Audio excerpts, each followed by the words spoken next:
Business editor Richard Southern joins us. Identity theft is on the rise here in Canada, and many of us are more vulnerable than we might think, Richard.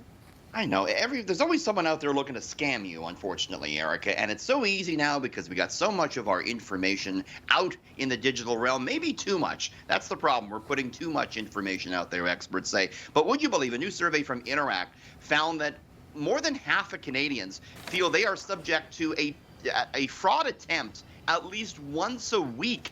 That's how common this is. At least once a week, half of us get targeted for one of these things. 40% of Canadians have experienced some sort of identity theft or online scam. What can we do to protect ourselves? I talked to Rachel from Interact. She has some good tips. Take a look. We use very simple passwords, and that simple password, we use it across multiple websites. We post a lot of personal information, whether it's on our social network or we just shout it out online. Facebook, reduce it to just friends and family so that when you do post something, it's not accessible to everyone.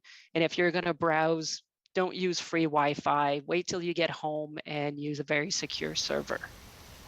Yeah, Erica, she also says, we tend to use our kids' names or our pet names on our social media, but a lot of times those are also our passwords, so you can get in trouble there. Of course, as she says, get a better password than your kid or your pet, but maybe just don't put it out there in the first place. Yeah, some really good tips there. It's always so scary. Okay, what happens to baby clothes after your infant outgrows them? One fashion chain has a revolutionary new idea, Richard.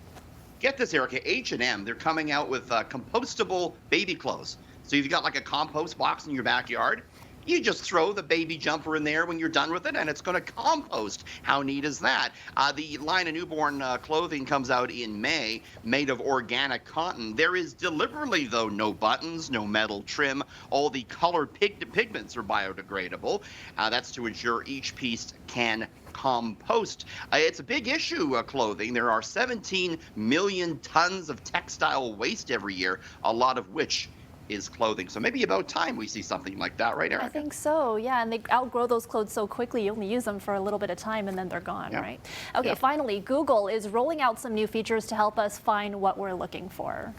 Yeah, basically, they're going to allow you now, Google, to search with a photo, basically. This is something they're testing out on the Google app. It allows you to combine text and images in a single question. For example, you could take a picture of a couch, upload it with the word chair, and you'll find other couches that are similar. You can basically ask a question about an object in front of you when you post the picture of it as well. Google executives say they expect this to be used primarily for shopping-related searches, and just a new way for us to use our favorite tool, which we use all the time, Google. Pretty neat, eh, Erica? And to help us shop better. I think I've spent enough money already this year. I don't know. That's the last thing you need, Erica. I think so, yeah. Maybe block that on my devices. Okay, thanks, Richard. That's business editor Richard Southern. Thanks.